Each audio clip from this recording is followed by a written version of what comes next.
Hi there, it's Ryan with DoHardMoney.com, and today we're talking about what is an SPD, also known as a seller's property disclosure deadline.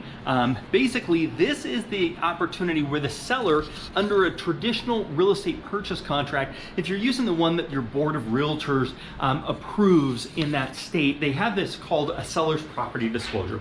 And a seller's property disclosure is basically where the seller is required to come up and say, here's all the things that I know about this property. So I may know that the property had a roof leak a few years ago. I may know that the property had a plumbing issue that we had to get taken care of. And so there's a specific form, and on this specific form you say, yes, there's been a problem, no, there hasn't been a problem, and there's a place for other. It's different for every state. This is not a state required form. What happens is the board of realtors came in and said, we're having all these issues and we want to limit issues between sellers and buyers. And one of the big things is sellers, the condition of the property is an issue.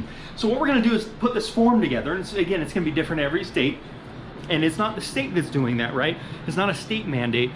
What it is the board of realtors is doing that. But in your contract, you can say, hey, I want to require a seller's property disclosure. And with that, then the seller is going to list out everything they know on the property. Now, this is up to the buyer and the seller if it's going to be a required item or not.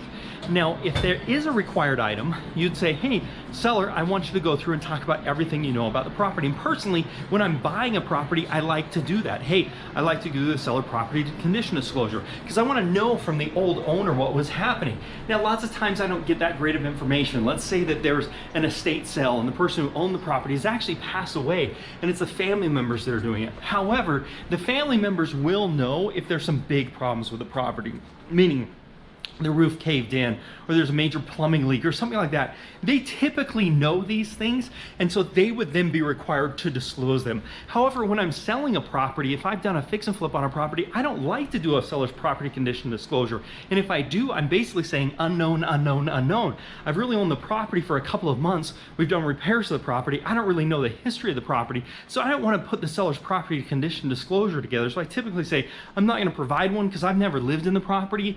We've only owned the property for a few months, so I don't really know the condition of the property, so I'm not going to do a seller's property condition disclosure. So if you're doing it on the buy side, you want to have the seller give it to you. If you're selling the property, you typically don't want to ask for one. You typically want to say, I'm not going to provide one because I've never lived in the property.